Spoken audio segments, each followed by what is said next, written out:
Hello hi friends, എല്ലാവർക്കും നീതി ടിപ്സിലേക്ക് ഒരിക്കൽ കൂടി സ്വാഗതം. ഇന്ന് നല്ലൊരു മഴയുള്ള ദിവസമാണ് കേട്ടോ. ഒരു ഈവനിങ് വ്ളോഗ് എടുക്കാമെന്ന് ഞാൻ അപ്പോൾ വിചാരിച്ചു. അപ്പോൾ നല്ല മഴയത്ത് ഉണ്ണിയപ്പവും കട്ടച്ചായയും കഴിക്കാമെന്ന് വിചാരിച്ചു കേട്ടോ. അങ്ങനെ ഇൻസ്റ്റൻ്റ് ആയിട്ട് തന്നെ ഉണ്ണിയപ്പം ഉണ്ടാക്കാമെന്ന് വിചാരിച്ചു. അപ്പോൾ നിങ്ങളായിട്ട് അതിൻ്റെ റെസിപ്പീസൊക്കെ ഒന്ന് ഷെയർ ചെയ്യാമെന്ന് വിചാരിച്ചു കേട്ടോ. അപ്പോൾ ഞാൻ 1 മണിക്കൂറിന് മുന്നേ പച്ചരി വെള്ളത്തിൽ കുതിർക്കാനിട്ടിട്ടുണ്ടായിരുന്നു കേട്ടോ. അപ്പോൾ ഇനി നമുക്ക് നന്നായിട്ട് അതിന് കഴുകി അതിൻ്റെ വെള്ളമൊക്കെ ഒന്ന് മാറ്റിയതിന് ശേഷം മിക്സിയുടെ ജാറിലിട്ട് കൊടുക്കാം. അതിന് ശേഷം ഞാനിവിടെ 1 കപ്പ് വെള്ളം ഒഴിച്ചിട്ടാണ് അന്ന് അരച്ചെടുക്കുന്നത്. നമുക്ക് അപ്പത്തിൻ്റെ മാവൊക്കെ അരച്ചെടുക്കുന്ന ആ ഒരു കൺസിസ്റ്റൻസിൽ നമുക്ക് അരച്ചെടുക്കാം. അപ്പോൾ ഞാനിവിടെ നല്ല മറയൂർ ശർക്കര, അതായത് മണലൊന്നും ഇല്ലാത്ത ശർക്കര ഇട്ടിട്ടുള്ളതുകൊണ്ട് ഞാൻ എൻ്റെ പാനിയൊന്നും ആക്കിയിട്ടില്ല. അപ്പോൾ നിങ്ങൾ ശർക്കര പാനി ഉണ്ടാക്കുകയാണെങ്കിൽ അത് ഇതിലേക്ക് ആഡ് ചെയ്തിട്ട് അരച്ചെടുത്താൽ മതി കേട്ടോ. അപ്പോൾ ഞാൻ ഈ ഒരു തരതരാന്ന് നമ്മുടെ അരി ഒന്ന് അരച്ചെടുത്തതിന് ശേഷം അതിലേക്ക് 1 കപ്പ് ശർക്കര, നമ്മൾ മറിയൊരു ശർക്കര ആയതുകൊണ്ട് തന്നെ അതിൽ മണലൊന്നും കാണത്തില്ല, അതുകൊണ്ട് തന്നെ ഡയറക്റ്റ് ഇതിലേക്ക് ഇട്ടിട്ടുണ്ട്. പിന്നെ 2 പാളയും തോടനും പഴമുണ്ടല്ലോ അതിട്ടിട്ടുണ്ട്. പിന്നെ കുറച്ച് നമ്മുടെ ഏലക്ക ഇട്ടിട്ടുണ്ട് കേട്ടോ. അപ്പോൾ അതൊരു ഫ്ലേവറിന് വേണ്ടിയിട്ട്. അപ്പോൾ അതിന് ശേഷം ഇതുപോലെ നന്നായിട്ട് നമ്മുടെ അപ്പത്തിൻ്റെ മാവ് അരച്ചെടുക്കുന്നത് പോലെ ഒന്ന് അരച്ചെടുത്തിട്ടുണ്ട്. അപ്പോൾ ഇനി നമുക്കിതിലേക്ക് നമ്മൾ നേരത്തെ തന്നെ ചിരണ്ടി മാറ്റി വെച്ചിട്ടുള്ള ഒരു തേങ്ങയാണ് കേട്ടോ, ഒരു മീഡിയം സൈസിൽ ഒരു തേങ്ങ എടുത്തിട്ടുണ്ട്. അപ്പോൾ അത് ഇതിലേക്ക് ഇട്ട് കൊടുക്കണേണ്ട കേട്ടോ. അപ്പോൾ ഞാൻ പറയുന്നത് കേൾക്കുന്നതെന്ന് എനിക്കറിയില്ല, കാരണം ഇവിടെ നല്ല മഴയാണ്, നല്ല മഴ കേട്ടോ. കുറച്ച് നാളിന് ശേഷമാണ് കേട്ടോ ഇന്ന് മഴ പെയ്യുന്നത്. അപ്പോൾ ഇനി നമുക്കിതിലേക്ക് നല്ല ജീരകം, അതായത് നമ്മുടെ കറിക്കൊക്കെ അരയ്ക്കുന്ന ചെറിയ ജീരകം ഉണ്ടല്ലോ, അത് നമുക്ക് ഇതിലേക്ക് ഇടാം. പിന്നെ ഒരു നുള്ളു ഉപ്പും കൂടെ ഇതിലേക്ക് ഒന്ന് ഇട്ട് കൊടുക്കാം, മധുരമൊക്കെ ഒന്ന് ബാലൻസ്ഡ് ആവാൻ വേണ്ടിയിട്ട്. എന്നിട്ട് നമുക്ക് നന്നായിട്ട് ഇതിനൊന്ന് മിക്സ് ചെയ്തിട്ട് നമുക്ക് ഉണ്ണിയപ്പം നമുക്ക് ഉണ്ടാക്കിയെടുക്കാം കേട്ടോ. അപ്പോൾ ഞാനിവിടെ ഉണ്ണിയപ്പം ചട്ടി അടുപ്പത്ത് വെച്ചിട്ടുണ്ട്. അതിലേക്ക് നമ്മുടെ കോക്കനട്ട് ഓയിലാണ് കേട്ടോ നമ്മുടെ ഉണ്ണിയപ്പം ചുടാൻ വേണ്ടിയിട്ട് എടുത്തിട്ടുള്ളത്. അതിലേക്ക് ഞാൻ കുറച്ച് നെയ്യും കൂടെ ആഡ് ചെയ്ത് കൊടുക്കുന്നുണ്ട്.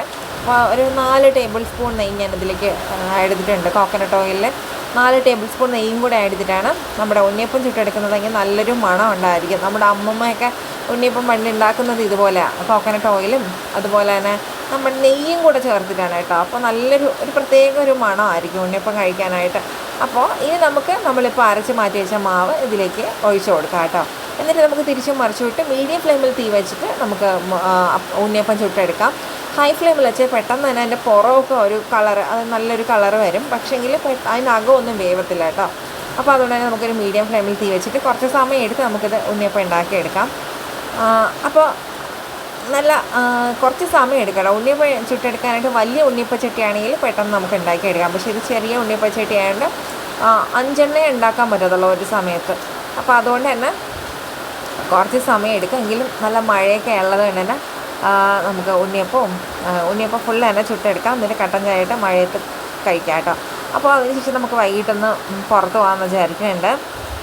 അപ്പോൾ ഈ ഉണ്ണിയപ്പം ചുട്ടോണ്ടിരിക്കുമ്പോൾ അതിൻ്റെ മണം ഭയങ്കര സ്മെല്ലാണ് കേട്ടോ, ഒരു അസഹനീയമായിട്ടുള്ള സ്മെല്ലെന്ന് പറയില്ലേ. അപ്പോൾ നമുക്കിങ്ങനെ കഴിക്കാൻ കൊതിപ്പിക്കുന്ന ആ ഒരു സ്മെല്ലാണ്. അപ്പോൾ നമ്മളിങ്ങനെ കഴിച്ചു ഞാൻ വീട്ടൊക്കെ ഓരോന്നും ഇങ്ങനെ കഴിച്ചപ്പോൾ വീണ്ടും കഴിക്കാനുള്ള ഒരു നമുക്കിങ്ങനെ തോന്നിക്കൊണ്ടിരിക്കുകയാണ്.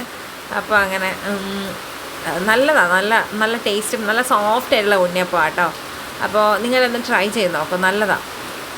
തേങ്ങയൊക്കെ കുറച്ച് അധികം ചേർത്ത് കഴിഞ്ഞാൽ നല്ല ടേസ്റ്റ് ആയിരിക്കും. പിന്നെ നല്ല ആ പഴത്തിൻ്റെ ആ സ്മെല്ലും ഏലക്കയുടെയൊക്കെ ആ സ്മെല്ലും അടിപൊളിയായിട്ടോ.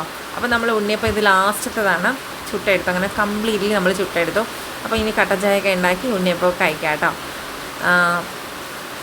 അപ്പോൾ അതിനുശേഷം നമുക്കൊന്ന് പുറത്ത് പോകാമെന്ന് വിചാരിക്കുന്നുണ്ട്. അപ്പോൾ ഇപ്പോൾ മഴയൊക്കെ ഒന്ന് മാറിയിട്ടുണ്ട് കേട്ടോ, എങ്കിലും ഇതുപോലെ ഒന്ന് മൂടി കിടക്കുവാണ്. ഇപ്പോൾ ഏകദേശം ഒരു 5:30 ആയിട്ടുണ്ട്, ശരിക്കും ഇരുട്ടുന്ന ആ ഒരു സമയം ആയിട്ടുണ്ട്. അപ്പോൾ നമ്മുടെ വീടിൻ്റെ അടുത്തുള്ള വയലത് ചീരയൊക്കെ കുറച്ച് വളർന്നിട്ടുണ്ട്. നമ്മൾ അന്നൊരു ദിവസം കാണിച്ചായിരുന്നല്ലോ, അന്ന് ചീരയൊന്നും വളർന്നിട്ടുണ്ടായിരുന്നില്ല, ഇപ്പോൾ കുറച്ചൊന്നും വളർന്നിട്ടുണ്ട് കേട്ടോ. അപ്പോൾ നമ്മൾ വീട്ടിലൊന്ന് ഇങ്ങനെ വെറുതെ ഹൈവേയിൽ ഇങ്ങനെ പോകാമെന്ന് വിചാരിച്ചു, കുറച്ച് ഡ്രൈവ് ചെയ്യാമെന്ന് വിചാരിച്ചു. അപ്പോൾ ഞങ്ങൾ ശരിക്കും കാറി കയറിയ സമയത്ത് നല്ല മഴ പെയ്യുമെന്ന് വിചാരിച്ചതാണ്, പക്ഷെ മഴയൊക്കെ മാറി കേട്ടോ. എങ്കിലും നല്ല രസമാണ് വൈകിട്ട് ഇങ്ങനെ പോകാനായിട്ട്. അപ്പോൾ നമ്മൾ കുറച്ച് ദൂരം ഒന്ന് പോയിട്ട് തിരിച്ച് വരാമെന്ന് വിചാരിച്ചു കേട്ടോ. അപ്പോൾ മിട്ടുവിന് എക്സാമൊക്കെ അല്ലേ, അപ്പോൾ ഒന്ന് പുറത്തൊക്കെ പോവാം. കുറച്ച് നാളായി ഞങ്ങൾ ഇതുപോലെ ഒന്ന് പുറത്തൊക്കെ പോയിട്ട്. അപ്പോൾ ഒന്ന് പുറത്തൊക്കെ പോയി ഭക്ഷണമൊക്കെ കഴിച്ചിട്ട് തിരിച്ചു വരാമെന്ന് വിചാരിച്ചു കേട്ടോ. അപ്പോൾ ഇനി മറ്റൊരു വീഡിയോ ഞാൻ വീണ്ടും വരാം. ഇന്നത്തെ വീഡിയോ ഇഷ്ടപ്പെട്ടെന്ന് വിശ്വസിക്കുന്നു. അപ്പോൾ നമ്മൾ ഇനിയും നല്ല നല്ല വ്ളോഗ്സൊക്കെ ആയിട്ട് വീണ്ടും വരും. അപ്പോൾ ഇന്നത്തെ വീഡിയോ ഇഷ്ടപ്പെട്ട ഉറപ്പായിട്ടും ലൈക്ക് ചെയ്യുക. പിന്നെ നിങ്ങളുടെ നാട്ടിലൊക്കെ മഴയുണ്ടോ എന്നൊന്ന് കമൻറ്റ് ചെയ്യൂ. അപ്പോൾ ബൈ.